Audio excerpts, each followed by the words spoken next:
I continuously evolve because I use a lab notebook for my life. If I'm trying to achieve a goal, I'm going to be as objective and analytical as possible.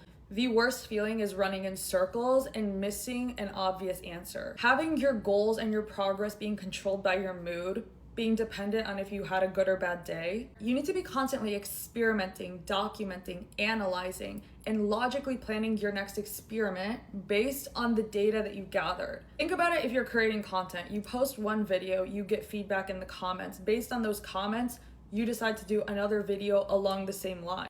You have your next experiment, you do the same thing, you repeat, you analyze trends, you compare it to the previous experiment, and you move forward. If you're starting your fitness journey, the first entry is starting a 6-week plan. You're analyzing, you're seeing what works, you're gathering specific data that you are focused on, and then the next experiment, you're adjusting the plan. If you are not documenting and assessing things objectively, you are just gonna run in circles. So if you apply the same principles that researchers use and become the specimen of your investigation, you will evolve so fast. I will make a more detailed video on how I document in my lab notebook for my life. So if you're interested, follow to see that video.